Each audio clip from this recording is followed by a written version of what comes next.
Swim check 1, 2. Bike check 1, 2. Run check 1, 2. I think we're ready. Let's try this. Welcome to the Try Beginner's Luck podcast, a podcast where we explore the sport of triathlon from a variety of perspectives to help beginner triathletes on their journey. I am your host, Mashonda Shines. Well, welcome back to another edition of Try Beginner's Luck. Y'all see the new background for those of you who are on YouTube? Yes, I am loving it. It is bright and it's making me feel so good. Last week, I was a little down when I did the interview with Melissa and Shane, because I had witnessed something that no one should have to do. But when we are riding our bikes or we are pedestrians, we have to be mindful of things that could happen. And so I was a gentle reminder to slow down. Well, this week, I'm picking up my spirits with one of my favorite colors, yellow with the background, and my new favorite hat. Yeah, bringing out the animal in me. Okay, that was weird, but it's okay.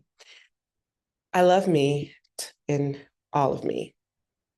And today, I get to talk about something that I've experienced a lot of, and that's delayed gratification. So our guest today is one who I met last year because we have the same physical therapist. And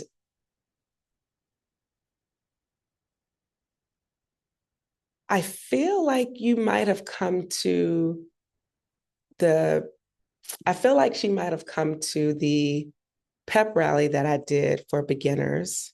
I could be wrong, but I could be right. But this young lady got started in triathlon in 2022. Now, when I tell you this story, you're going to be like, wow, from 2022 to 2024, she literally has exploded in a way that I feel like only she can, right? So she did her first triathlon in 2022.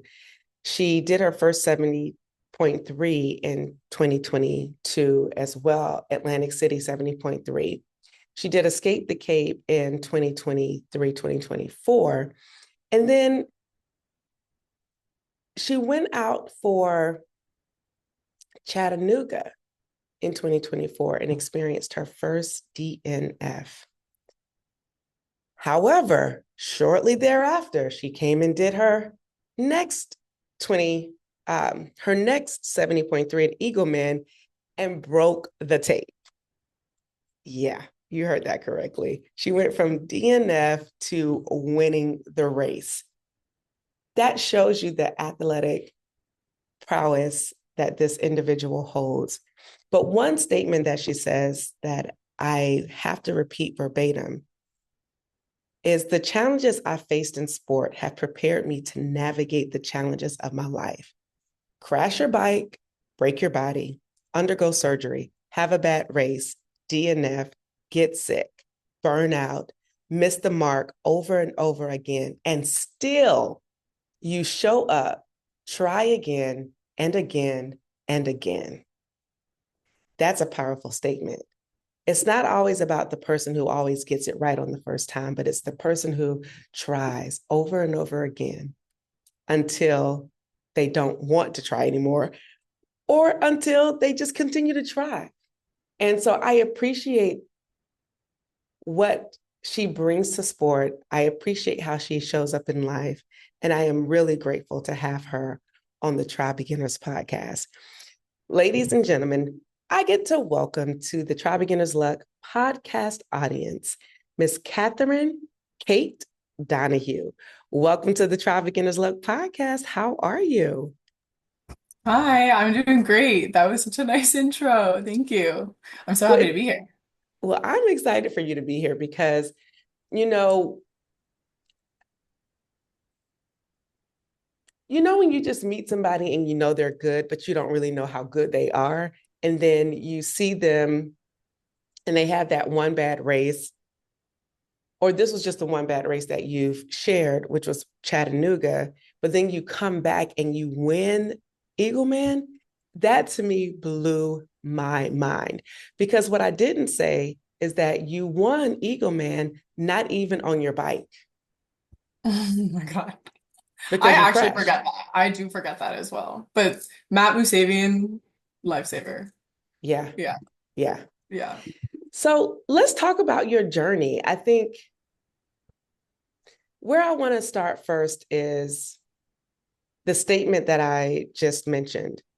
The challenges, crashing your bike, break your body, undergo surgery, have a bad race, DNF, get sick, burn out, but still trying. I think that's the story of so many people, but people Mhm. may not continue to try. Again, they may stop because they get frustrated. Share with me what that was like for you going through this process starting in 2022.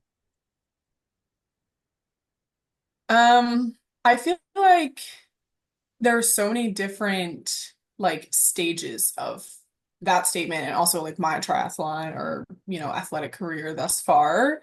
Like when I think about when I first started, I did bear triathlon like this time 3 years ago. So like April 2022 it was or May. Um and I just raced like on my road bike. I just kind of like frolicked for lack of a better term. And then like that was kind of my mindset the whole year. Did Atlantic City, um, and it was fun. Like I was just having so much fun, and I think I hadn't really encountered any sort of like quote unquote suffering with my triathlon career yet. Um, but like when you do something like triathlon or marathon or cycling or swim, like anything for a long enough time, you will encounter suffering. So it was just kind of like a matter of time. And then a couple weeks before or no, that was 2022. And then I decided to like really be like, okay, I want to, like lock it. I want to get a coach. I want to like do a proper training plan. I was just kind of like willy-nillying it for myself. Um, which is just like not how I generally operate. I like to have a routine and a plan and have someone else tell me what to do. So then I got a coach. Um, and then like later that year is when I crashed my bike. So I raced Atlantic City again. And it was so great. I actually got a flat tire during that race too, which I forget until I think about it. And that was frustrating at the time, but like still gratifying in the end because I finished and it was still a PR from the year before with like a 22-minute flat. And so I was like, oh, this is like it was exciting to be like it's working. Like something is working, even though there's things that are going wrong, like whatever, okay, keep going. And then I crashed my bike. And that was like really hard. But I look back on that period of time now, and I think that statement, that's one of the moments where that statement comes from. Like I was in such a dark place of feeling like, why me? Like, why now? And like being like, this isn't who I am. I don't want to suffer like this. I don't want my mindset to be negative about the things that are out of my control. Like I broke my bike, I got surgery, whatever. Okay, how do I move forward? Um, and like the way that I think about it now is not really the way I thought about it then. Like I was in a slump about it. But I did pick myself up and I did get back on the bike and I did race again and again and have missed the mark and made the mark, and it has taught me so much. And then like the daily process of like using those lessons in my life is so valuable. Like when work gets frustrating or you're like frustrated at your friends or your family or your partner or you're like just feeling overwhelmed or you mess up at work or you mess up in a relationship, knowing that it isn't the end of the world. You'll get another chance, like make it better. Um, it's a valuable lesson, I think. You said you picked yourself up, and everyone has different ways of picking themselves up. What were some of the ways that you used to pick yourself up when you were in that really dark place? Um, I journal a lot. So I actually wish that I had, it's in my old journal at this point, but um I just journaled so much and I wrote everything that I was feeling down. And I would find quotes that resonate with me and I'd write them down and I would write down about my workouts and I was writing down about like the pain, the physical pain I was feeling and like how that was progressing. thanks to Doc Sarah. And, you know, the emotional pain that I was feeling and how that was progressing thanks to like the work that I was doing mentally. And then now I can look back on it. It's been like a year and a half, 2 years, and be like, wow, like to like physically be able to read the maturing that I've gone through, or like you know, the growth, the physical growth that I've gone through. I find that to be really like palpable and very valuable. So that is something that I definitely like, I really leaned into that in that period of my life, and I have continued to do that now, which has been really, really helpful for me. And then, you know, just leaning on your friends. I'm very, very lucky. I have like a really, really solid community in DC of people who, you know, partake in similar activities, and also who are just like very, very supportive, and like knowing that when I'm feeling sad or frustrated or like just upset about the journey of endurance sports, that like I have people I can share it with, and that I'm not a burden, that they actually like want to be in it with me. Because it can be very isolating to not feel like you can share it with people. So I'm very grateful for them, endlessly grateful for them. Yeah, one thing that we don't hear lack of is about community, and how Mhm. community really does make or break your experience or enhances your experience in a way that really helps to grow you in so many different facets. Like community is one of the single most talked about things, I should say, on the podcast that people always kind of revert back to. So I also neglected to mention that you come from an athletic background, which, to your point, your first year of triathlon, where you were kind of, in using your words, loosey goosing it, didn't have a plan and was just going through the motions. Like you actually come from a swimming and rowing background where you competed in college. So that was a different juxtaposition for you. Talk a little bit Yeah. about well, that difference and why you chose to perhaps to do the loosey goosey, because I think there was a reason why you didn't need a plan. And I don't know, I'm just making Yeah. calculated assumptions, but talk a little bit about leaving college, being a swimmer and a rower, to journeying over to triathlon and not really wanting to have a plan, and then saying, oh, okay, this, I tried it, it didn't work. I want someone telling me what to do. I need a coach. Talk about that transition. So yeah, I think, I mean, I will say, like, by the time that I graduated GW, I had rowed for 5 years, and I loved rowing. Like, I still love rowing. I loved everything about that and like that process of it, but I was like relatively burnt out physically, and also just like I think emotionally, of like being in that environment. And so I graduated and was like, you know what? I want to run, I want to swim for fun, I want to get a bike. I joined Northeast Track Club. I made all these new friends. And it was like very fulfilling, in like a I'm in control of my schedule. I'm in control of the things that I want to work towards. Which is true and also not true. Like when you're like, yeah, on a Division 1 team with a scholarship, like you are doing what you're supposed to do, and that is powerful in and of itself. But I wanted to explore new ways to use my time. Um, and then I kind of also knew, I feel like maybe I put this in the thing that I wrote you, but I knew before I graduated that I wanted to try triathlon. One, because I did grow up swimming. I got a bike towards the end of GW, and like I've always just loved running. And so, and I know rowing has a very like strong pipeline to endurance, like cycling or triathlon. And so I knew I wanted to try it. But I had always told myself that I wasn't going to like take it seriously until I knew that I liked it, because I'm in control of my choices now.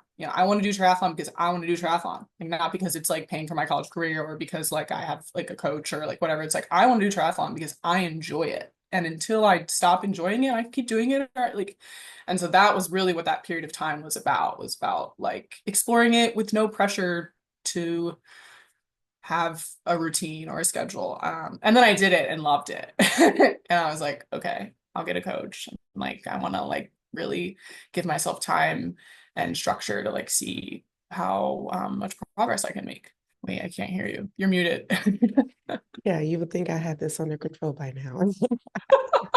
But I love how you said that I'm in control of my choices now. Mhm. And I think as adults, we can still think we are not in full control of our choices and decisions, even though we do have full control.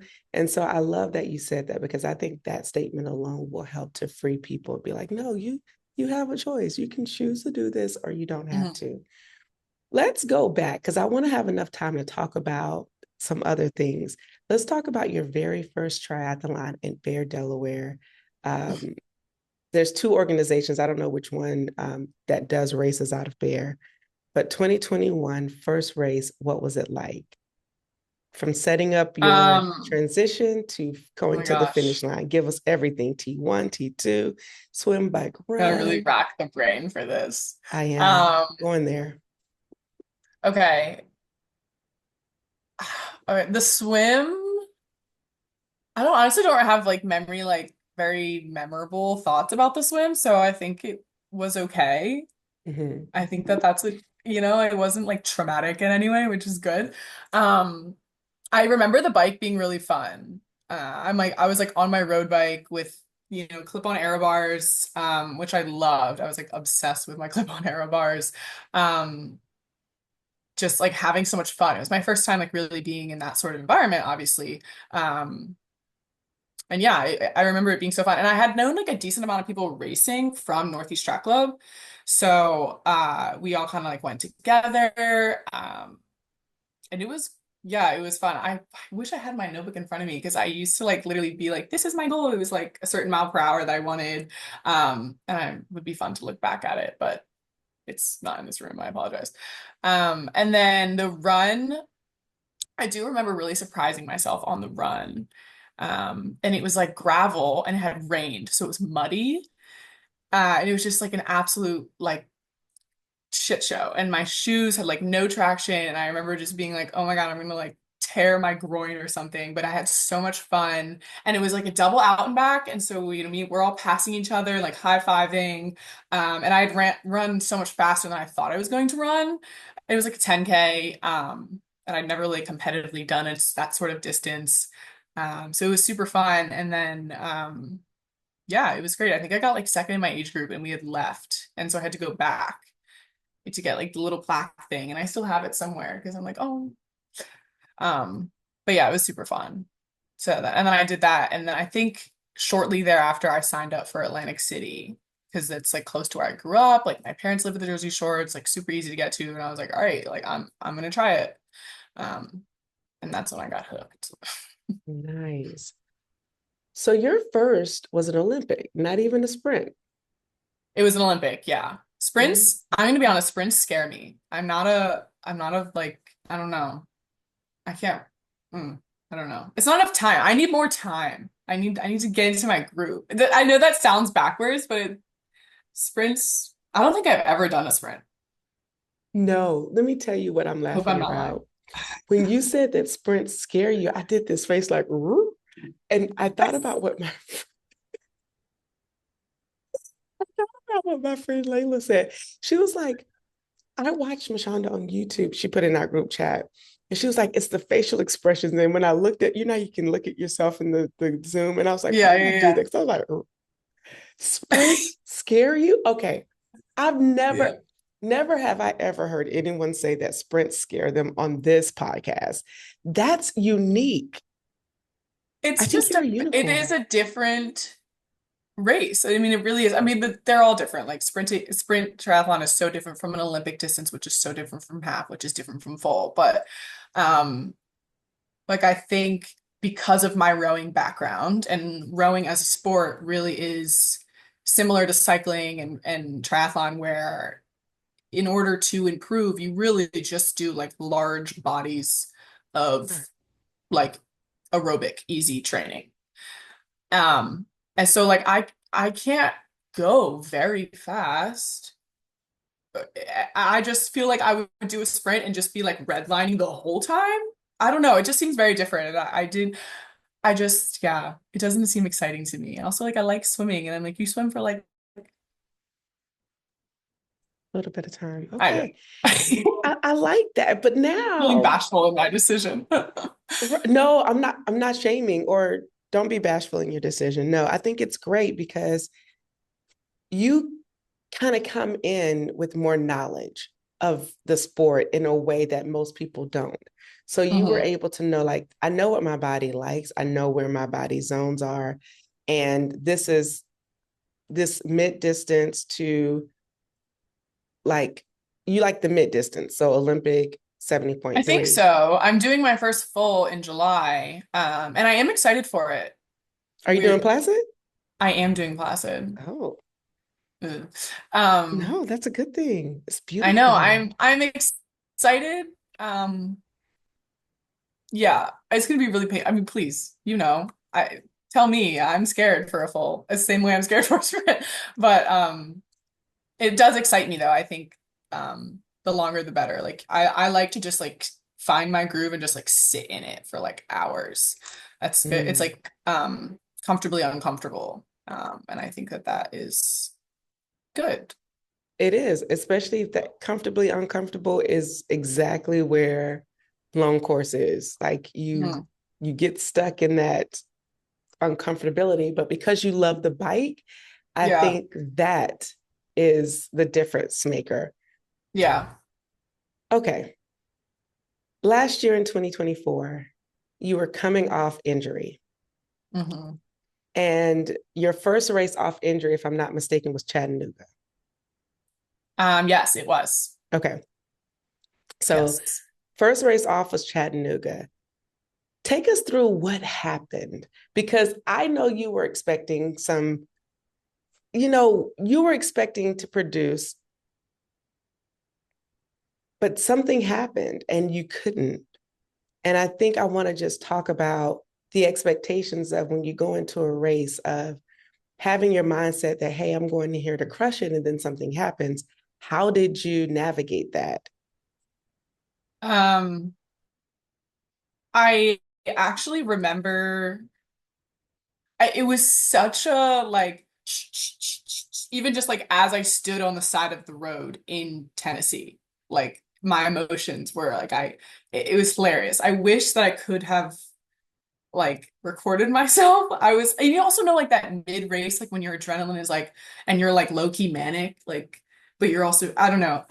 Anyways, I was racing and the swim at Chattanooga is like really fast. So, I'd like PR'd my swim and then was biking and it was just like so beautiful and I felt so good. Like my fitness was there. And then I got a flat and I had a disc and like I couldn't fix it and then the mechanic couldn't fix it and another mechanic couldn't fix it. I befriended the police officer at the corner and like after hour 3 like got him to text my mom because I realized oh my God, like the last time I was on a bike ride and didn't text my mom, like I was in the ER. Like she's probably having a panic attack. And she was. And so I took his phone and like texted him. Um, but I had like cried and then I'd like checked the tracker and I was like battling back and forth for like overall bike with this woman and like cried because I was like, oh my God, like not even about the placement. Like it's never about that, but it was just like finally being like, I got back from injury and I'm actually so much faster than I was before like that delayed gratification of the process. Like I cried about it, even though I wasn't gonna finish this race. I was like, wow, okay, like this is working. Um, anyways, and then I eventually got back to transition and all my friends had finished and we were celebrating. And then Andrew helped me get into Eagleman and I was like, all right, like pivot, I'm gonna do it again. Like let's try again. And then I didn't get a flat tire at Eagleman. It was great. Um, and yeah, that was some serious like delayed gratification. Like not even because I broke the tape. Like obviously that was a very emotional moment, but that day would have been very successful no matter where I finished because it was a massive PR. And just like a very much like this is working, check the box. Like I am really seeing the success from the process and it's very emotional. I'm such an emotional racer. My coach said that to me, I think last year. I was like, you're right. Don't post this ugly picture of me crying. And then he did. So, emotional racer, is that a good thing or a bad thing or just indifferent and it's just a Kate thing? I think it's a good thing. Like I have no shame in it. I'm like, I care. Like, and Mm. I think just, if someone's not an emotional racer doesn't mean they don't care. I think people show it differently. Um, I've just always been very like same way where I journal, like that just it's just how I process my emotions. And we put so much into this thing that we do, this hobby, this lifestyle, and to see it come to fruition in like physical, tangible ways is very emotional. Yeah, not everyone understands that. I mean, you get it. Like you putting in the hours, you're dedicated to it. You have a whole podcast about it. Like you get it. You understand the benefit of sacrificing part of your life to, I don't even know, like to race, to train, to get to know yourself better. Um, it's That's a good. emotional. th- I think that's good. I do have a whole podcast about it, and honestly, I've struggled since I've had this podcast. I've struggled with racing. Hmm. How interesting is that? Like the Hmm. one area in which I love, when I started to help others, I started to struggle. And I think it could just be so I could understand a little bit more. And it's changed me, to your point, in a way that I'm like, you got to keep going. You're going to have bad races, you're going to Hmm. have bad moments, but that doesn't mean that's going to be all the time. And being able to compartmentalize that in order to get back up and try again. And so, what I Yeah. failed to mention is this season in particular is like back to basics.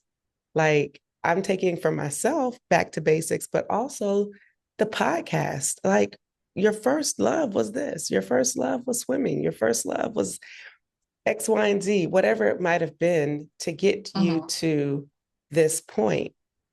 Um, so yeah, it can be a journey of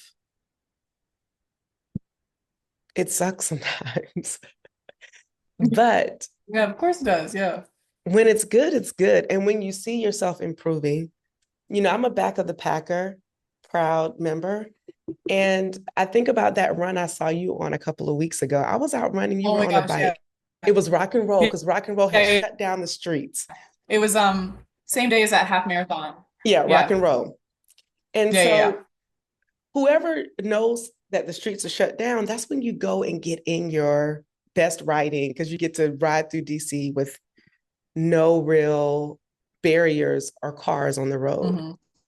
And I got so Hmm. energized by that. Like, I got so much faster. I also had a bad fall that day, but it was okay Oh, because it was like, all right, you get back up and you keep trying. And so it's just a natural progression. And I think that's the important part that I want to identify. You never know how you're going to progress. And like Kate said, you may come back stronger than you were prior to whatever injury it might have been. So don't give up before you see it all the way through. I think that's the point. yeah, for Yeah. sure. That sentiment has carried me through. Like, and I think also like even switching the mindset as well to be like, why would I assume that it's not going to get better? Why would I assume that I'm not going to get better? Why would I assume that I can overcome this? Like I just might. It might be freaking amazing. Um, which Yeah. it's delayed gratification. I like those words. Delayed Yeah. gratification. Yeah. Um, Discipline is delayed gratification. Yeah. And not that I haven't been a very disciplined person in my life, but there's areas that I could have more discipline in. Talk a little bit about what discipline is to you. Um, oh, so many things, but I think in the simplest way, like discipline is just consistency. It's doing it when you aren't motivated.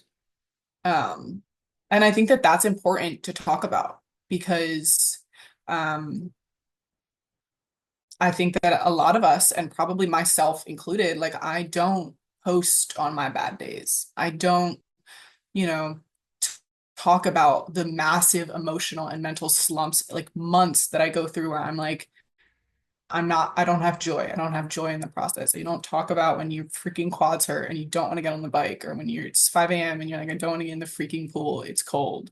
Um, But like those are the days where you just gotta check the box. You just gotta do it. You gotta just be consistent. Because then like 6 months later when you're racing, you can look back and know that you did it. And then that's when you get the notification from the discipline.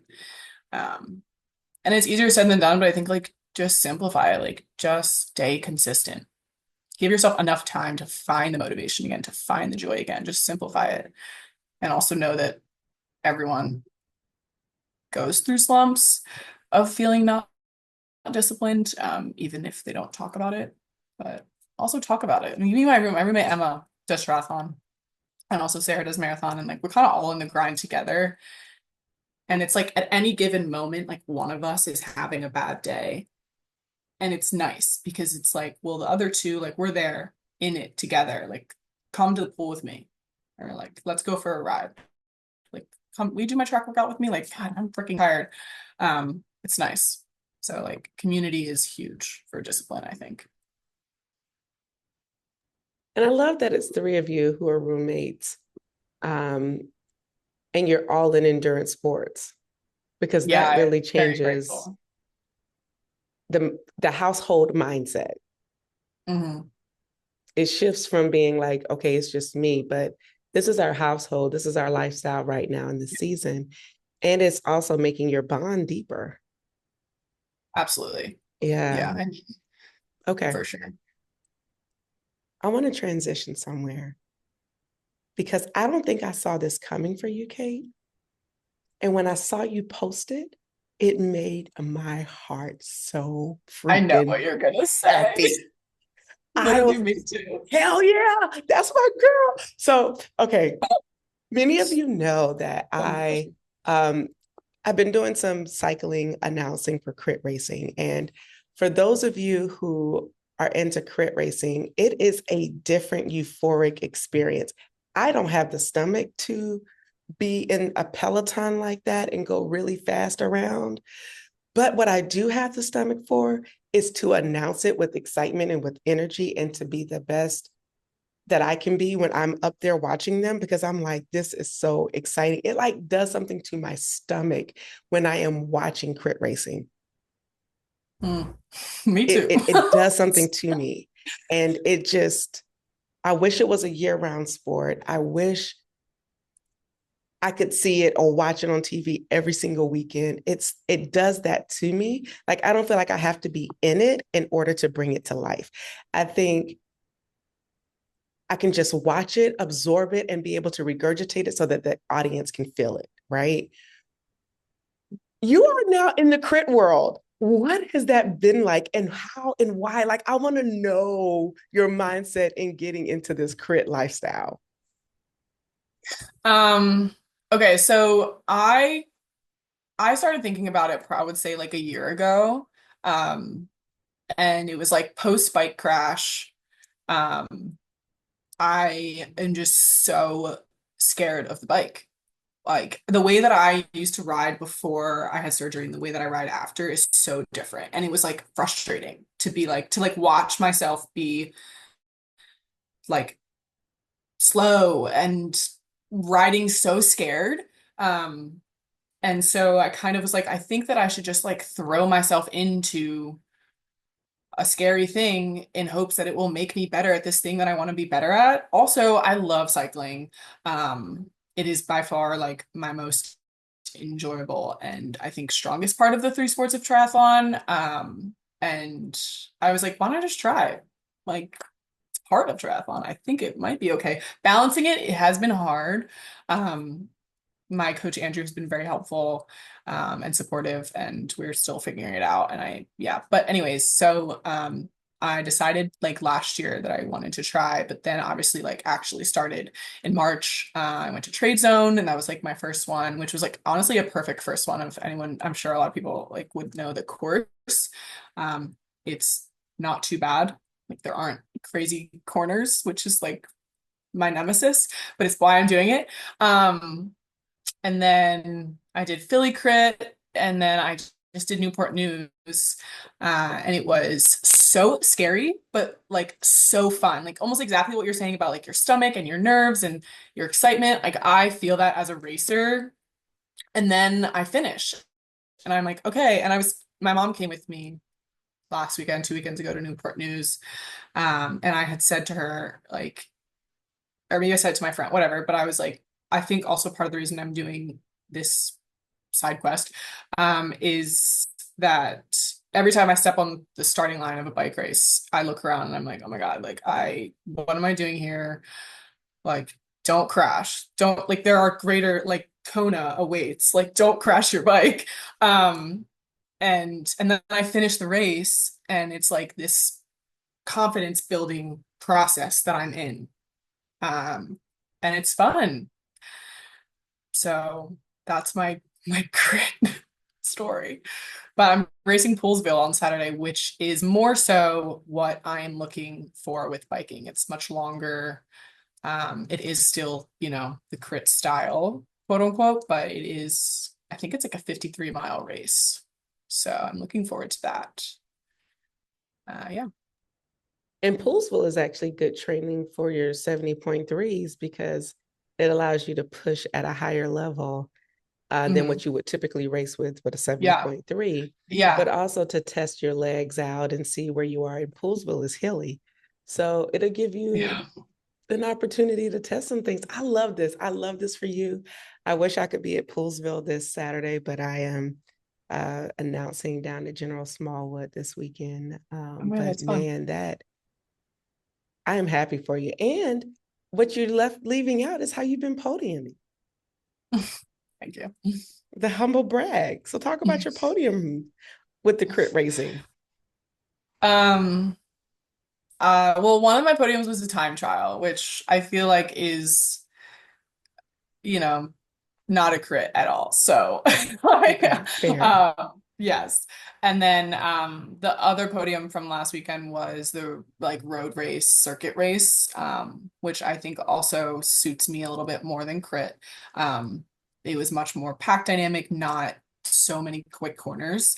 But I will say, like, I came out of Newport News. Um, and like the first race was a points race in the pouring rain, which was terrifying. But again, I finished and was like, oh wow, okay, like I could do it. Um, Mhm.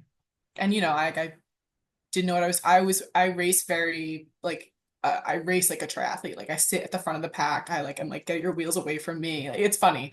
But I'm working on it. I'm trying to get more comfortable being uncomfortable and feeling like I'm on the fringe of um safety, for lack of a better term. But and then the road race was super fun. Tried to be a little smarter. I think I'm super new, so I'm still new to the whole aspect of like racing smart and like not just sitting at the front so that I stay safe, because that's obviously not ideal for like a sprint at the end when I'm tired.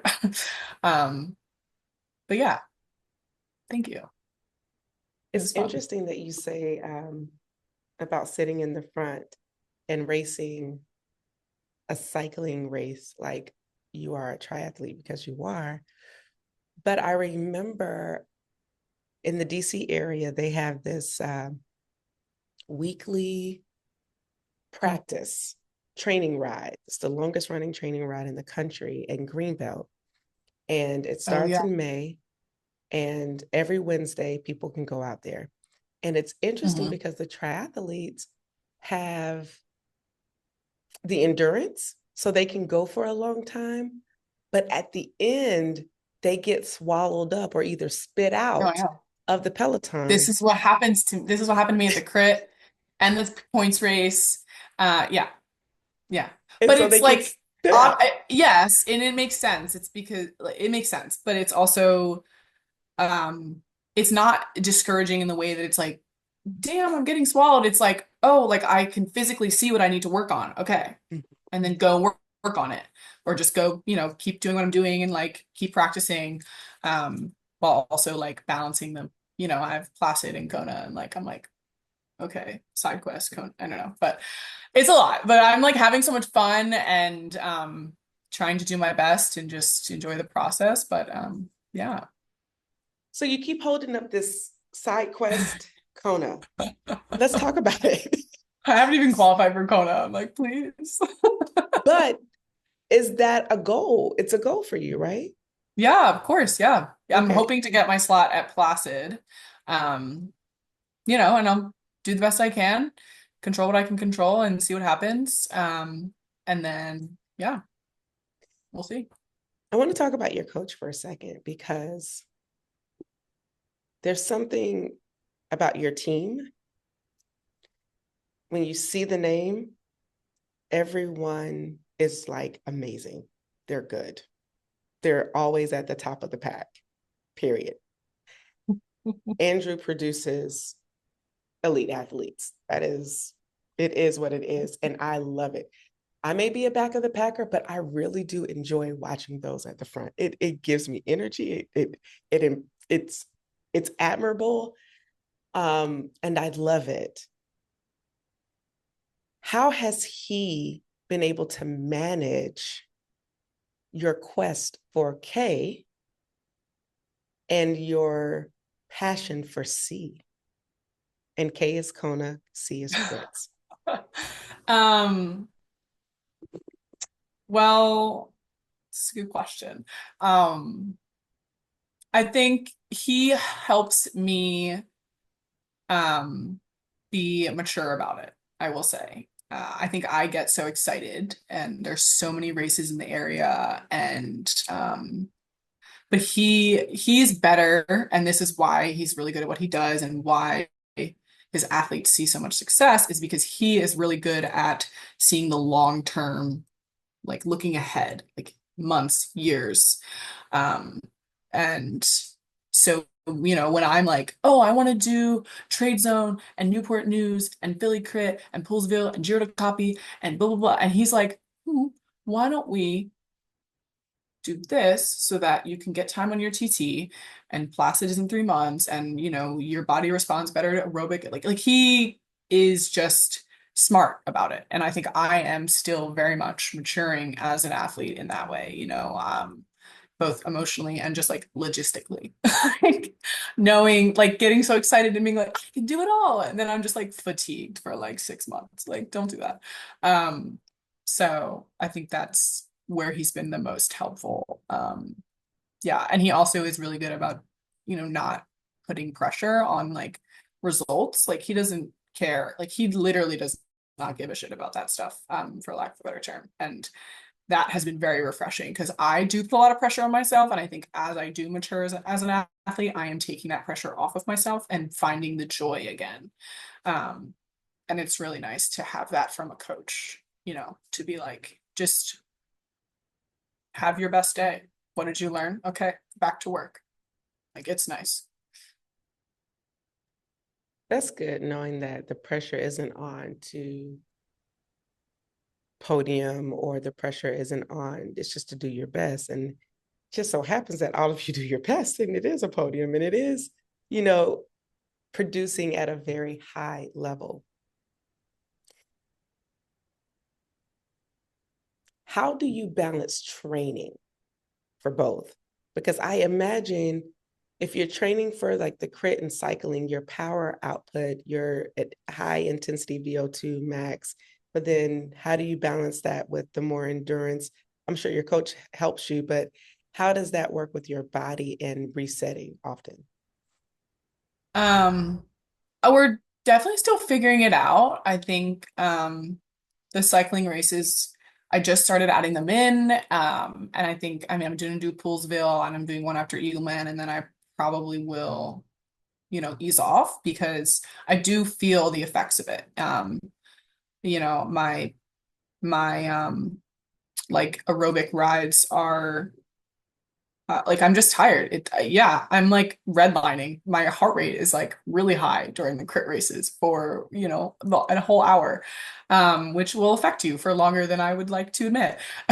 And so there's been adjustments, like there's been more easy volume and less intervals or anaerobic work, but I'm still seeing progression when I do my anaerobic work, which is important. and he is just very good at keeping a close monitor on how my body is responding to the training and the racing. And then I think like as time goes on, we'll be able to like even hone it in more. Like it's still very much a new addition to like my cycle. Um, but it's not necessarily new to him. Like I actually think when Andrew was a triathlete, he was also a bike racer, so he is familiar in the effects that it has on long course triathlon training. But I also am feeling it in my body for sure. But yeah, it's been fun. Well, Kate, thank you so much. Obviously, I have a lot more questions, but time is always one of those things that get away when, you know, you're having such good conversation. But one of the questions that I often ask in my questionnaire that I send out to um, all the guests is, what is one thing you wish you would have known about triathlons that would have helped you in the beginning? That can be a loaded question for some. And I have to get Kate to read her top 10. Most people might send me one or two, but she sent me 10, like one Just for so each yeah. finger. Okay. So, Kate, if you could, please share your list because I think it's so important. So, ladies and gentlemen, here's Kate's top 10 things she wish you would have known, and I hope that you learn from them. Kate, take it away. Okay. Um, I know I wrote so much. I'm just a yapper for real. Okay, so number one, don't fall for the triathlon culture that you need new fancy gear in order to improve. Just stay consistent and train. Consistency brings way more watts than those new carbon wheels you bought. I'm reading this Amen. verbatim from my form. It's hilarious. Which Amen. is true. Mhm. Which is true, I'm gonna just provide commentary. So Okay. you go.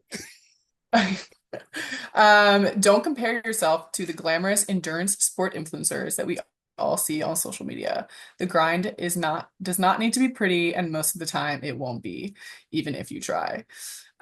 Say hi to that woman in the locker room at the pool. She probably wants a swim buddy just as much as you do. And this is so true. I like genuinely have really good friends from the locker room at Dunbar, which Nice. is so nice. And you immediately have something in common, swimming. Nice. Use shave cream down under. Hey, that's We important. should That's talk about important. this more. It's painful. Yeah. Okay, always be safe on your bike. Being alive is way cooler than PRing your training rides because you're just riding like a maniac to maintain your speed and your watts. Seriously. Mhm. Open water swim before your first race. Try going with some friends if you can too. Being around lots of other people in the water is really the most jarring part of the swim start. Learn how to change your own flat tires sooner rather than later. Mhm. Personally attacking myself here. It was Yeah. like maybe after my third race with a flat tire that I learned, girl. But I know now. I know now. Start your run slower than you think. The later miles of the race will come to bite you even when you think they won't. Figure out what nutrition works for you. It doesn't need to be super fancy, but practice before race day will make a big difference. Control the controllables and remember your why. Bam. So technically it's 11, but it's all good because 11 just means it's that one little extra is remembering your why. But number two, I want to go back to, it kind of rhymed. Number two, I want to go back to, don't compare yourself to the glamorous endurance sports influencers. That's a real thing. And you hit on it earlier about how you don't post, even I don't post always the unglamorous parts of the sport. And so I Mhm. was trying to do I will be doing a better job of posting the unglamorous because that's where the real work happens, not when things are great. So be mindful of all those things. I love them. And with that, Kate, we are about to go into rapid fire. Let's go. Let's go. Oh, fun. Favorite place to bike? Lancaster. Favorite bike kit that you like to wear? Ooh, I have these Velocio shorts and then like a flower top that makes me feel really pretty. Love it. But the Velocio shorts are my favorite. They're really comfortable That's good to know. with shave cream. Do you try with makeup on or not? No, just You know, there sunscreen. I are have people like who tinted do sunscreen. But race like, up what about the makeup. swim? Yeah, they be having on some type of powerful mascara, girl. All right, good for them. That's what I say, but I just want to know. So that's why I'm asking this question now. Yeah, so I can figure out what it is. Yeah, you're like, what's the brand? If you, who would be your favorite or a training partner you would want to train with, either alive or historical? Oh my gosh, Kristen Faulkner. Mm, that's a She's good one. a professional cyclist, but I just am obsessed with her Yeah, and her she's mindset. the Olympian, right? That one. Yeah, and she was a rower, and she's just, yeah, I like what she has to say. And also, she's really strong. So I would just be like in her draft, like, wait for me. Yeah. And for those of you who, excuse me, may not know who she is, she's won the Olympic gold medal this year. And she trained by um, riding around Central Park. Yeah, So, she started cycling like 7 years ago, I think. yeah. So Yeah, just got to cool get out story. there and try. Favorite song that you like to listen to when training? Ooh, oh my God, I have so many. This is a good rapid fire. Okay, rapid fire. Dog Days Are Over by Florence and the Machine. Is that Okay. who that's by? I hope so. And It if has a not, good vibe. we know the song name is Dog Days Are Over. Um, if you could pick between swimming in the Potomac or the Schuylkill or the, I'm like,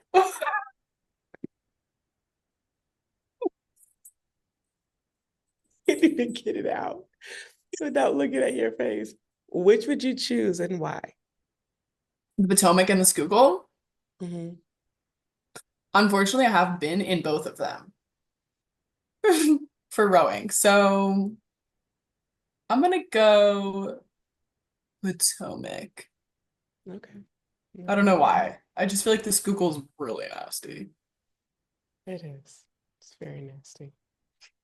Um, favorite post race food? Um, ooh. Ooh. I'm always like not hungry right away, but I think I would say like a big piece of pizza, Okay. um, and an ice cold beer. Okay. Carbs. Yeah. I love it. I love it. So pizza and beer. And we don't really let people leave without answering this question. Do you pee on the bike or get off and take a proper pee break? Oh, I pee on the bike. I love it. Oh, Like a true oh lady. yeah. I guess I always say that between whatever body anyone's comment is like, yeah, let's just make it If happen. you see me at like mile 40 of a bike and I'm looking like really focused, I'm peeing. 100%. I'm not focused. I'm just peeing. I'm like, you can do it.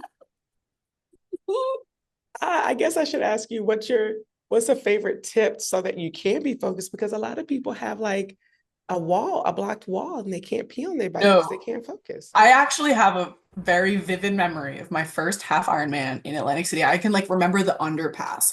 It was like a slight downhill and I had to pee and I was like, this is good. I'm hydrated and I couldn't do it. I had to like, it was such a mental block. And then I like made it a thing that I was gonna figure out how to pee on the bike. Um, I figured it out. Tell us, what is your secret? Um, I think you have to stop pedaling. So like find somewhere where you're kind of coasting, stop pedaling, and then I almost like lifted my butt like a little bit so that it wasn't like squishing my area. Um, relax into it. This is funny.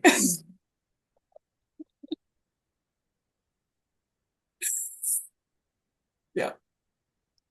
Well, Normalize peeing on the bike. Not in a normalize training ride. it. It's not that serious. Not in a training ride. Whether it's going to make you faster or not. What it does help with is, for some people who cramp a lot, it helps them from getting those cramps because if you get off, get on, it could be a cramp situation. Well, Yeah. whatever it is. Yeah, Choose your thing, but we are going to normalize peeing on the bike. Okay. absolutely. Y'all, we have this saying at Try Beginner's Luck. Whenever you try, you always win. We've heard it here today with Kate. It might be a delayed gratification, but you will win. You just got to keep out there and keep trying. Remember to like, share this, follow us on Facebook and Instagram, and be sure to share this with your friend. If you've liked this episode and others, please be sure to share this so that we can continue to grow. My name is Mashonda Miles, and when I was listening to the podcast the other day, I was like, yeah, Mashonda Shines. But Mashonda Shines is my Instagram handle. So if you want to follow me, you can follow me at Mashonda Shines. And Try Beginner's Luck at Try Beginner's Luck. And for right now, we are out. Peace. Bye, everybody. Thank you for tuning in and listening to this episode. We need your help so we can continue to try at TBL. So for more information on where you can find and subscribe to this podcast, visit www.trybeginnersluck.com. And don't forget, whenever you try Beginner's Luck, you always win.